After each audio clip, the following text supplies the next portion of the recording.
नमस्कार साथियों, स्वागत है आपका अपने YouTube चैनल फरियार क्लासेज में। आज हम बात करने जा रहे हैं रामायण के कांड। वैसे तो आप सोच रहे हो कि सर ये क्या पढ़ा रहे हो आप, लेकिन आपको मैं बता देता हूँ कि IAS 2004 के प्री के पेपर में एक बार ऐसा प्रश्न पूछ लिया था। प्रश्न ऐसा था कि ऊपर से नहीं दिया, ये इस तरह से बीच में से ये से दे दिया कि इनको क्रम से जमाइए। तो आप देखिए कितना इंपॉर्टेंट प्रश्न है जो IAS RS में तो आपके भी पूछा जा सकता है और कहीं भी पूछा जा सकता है ऐसा प्रश्न। और वैसे भी हम भारतीय संस्कृति से जुड़े हुए हैं, हम भारत के निवासी है या हम भारत से बाहर भी रह रहे हैं और भारतीय हैं, तो हमको ये जानना बहुत जरूरी हो जाता है। ठीक है, भले ही व्यक्ति कोई पढ़ता है लेकिन वो ये याद नहीं कर पाता। मैं आज आपको ये याद करवा भी दूंगा और ऐसा याद करवाऊँ कि आप भूलोगे नहीं। अगर एक या दो बार वीडियो को देख लोगे तो आप जिंदगी भर नहीं भूलने वाले। और अगर आपको याद रहता है तो आप भविष्य में अपने बच्चे की हेल्प कर सकोगे, या अभी भी कर सकते हो, या अपने भतीजे जो भी है, या आप अगर टीचर हो तो अपने बच्चों को, स्टूडेंटों को सिखाओगे।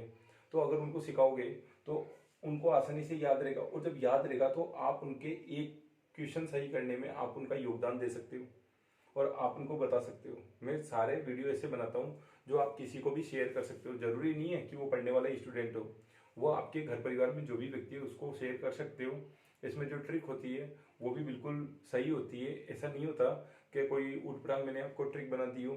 ठीक है, तो आप किसी को भी शेयर कर सकते हो। और ये वीडियो तो विशेषकर सबको शेयर करना, जिससे सब लोगों को हमारी भारतीय संस्कृति का ज्ञान हो सके। तो आइए अब समझते हैं, क्योंकि इस तरह के प्रश्न पूछ लिए जाते हैं, फिर हम सोचते हैं यार मैं 1 नंबर से रह गया, 2 नंबर से रह गया। हो सकता है घर परिवार में बचपन से उसको सिखाया होता तो भविष्य में ऐसी गलती वो नहीं करता, उसका एक सवाल सही हो जाता और हो सकता है वो IAS में सेलेक्ट हो जाता, या जहां भी है। तो हम कैसे उसके योगदान को बढ़ा सकते हैं, तो देखिए ये सारी चीज लिखी हुई है। ठीक है, लिखी हुई इसलिए ली ताकि आपका समय बच सके, नहीं तो मैं लिखता फिर तो वीडियो काफी लंबा हो जाता। तो मैं आपको समझाता हूँ। बालकांड पहला है, दूसरा है अयोध्या कांड, तीसरा है अरण्य कांड, चौथा है किष्किंधा कांड, पांचवा है सुंदर कांड, छठा है लंका कांड और सातवां है उत्तर कांड। ठीक है, तो एक सेकंड दिख रहा है पूरा?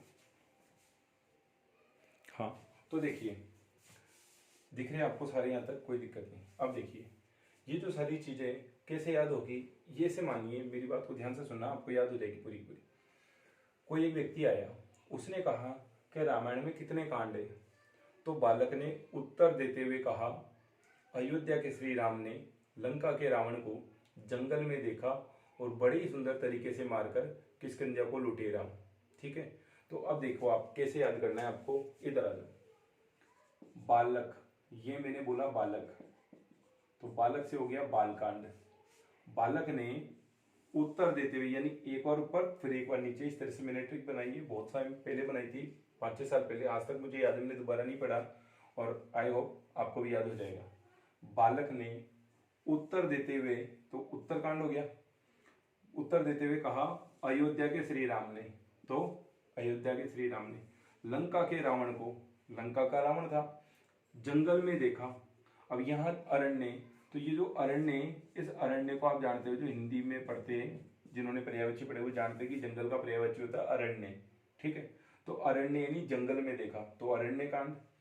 और बड़े ही सुंदर तरीके से मारकर, आप जानते हो श्री राम ने रावण को नाभि कुंड में तीर मारा, तो बड़ी ही सुंदर तरीके से मारा था। ऐसे नहीं है कि गर्दन काट दी थी। ठीक है, तो पेट फोड़ दिया था, तो बड़े ही सुंदर तरीके से मारा था।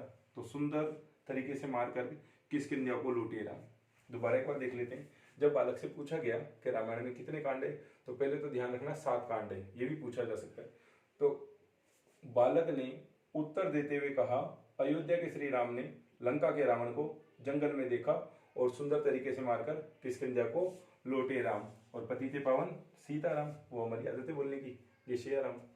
तो देखो बालक ने उत्तर देते हुए, एक बार यहाँ एक बार यहाँ, बालक ने उत्तर देते हुए कहा अयोध्या के श्री राम ने लंका के रावण को जंगल में देखा, बड़े ही सुंदर तरीके से मारकर किष्किंधा को लौटे राम। अगर आप इस वीडियो को 1-2 बार सुन लोगे, या आप लिखना चाहो तो लिख भी सकते हो। ट्रिक मैं आपको लिख के दे देता हूँ ताकि आप याद रख सको और समय आने पे किसी को भी बता सको, हमारी भारतीय संस्कृति को आगे बढ़ा सको। ठीक है, तो देखो बालक ने उत्तर देते हुए कहा, उत्तर देते हुए कहा अयोध्या के श्री राम ने, अयोध्या के श्री राम ने लंका के रावण को, लंका के, इसको इधर ही लिख देते, अगर आपको नहीं दिख रहा हो तो इधर ही लिख देते, लंका के रावण को जंगल यानी अरण्य में देखा और बड़े ही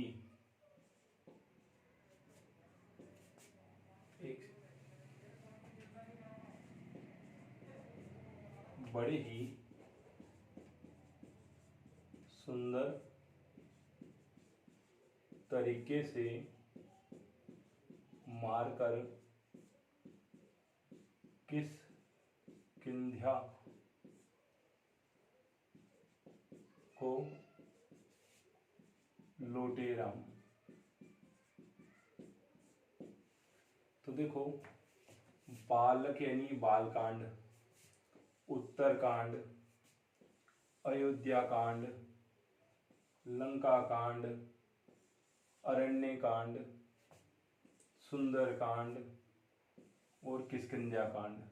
1 2 3 4 5 6 7 हो गए। ट्रिक मैंने लिख दी है। बालक ने उत्तर देते हुए कहा, अयोध्या के श्री राम ने लंका के रावण को जंगल अरण्य में देखा और बड़े ही सुंदर तरीके से मारकर किष्किंध्या को लौटे राम।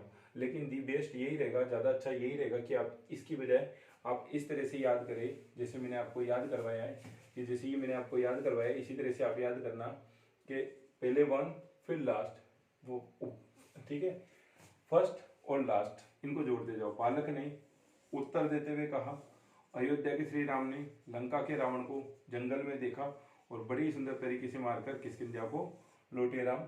इस तरह से आपको याद हो जाएगा। याद हो जाए तो आप बताना मुझे कि आपको पूरा याद हुआ या 7 6 जो भी है। Thank you.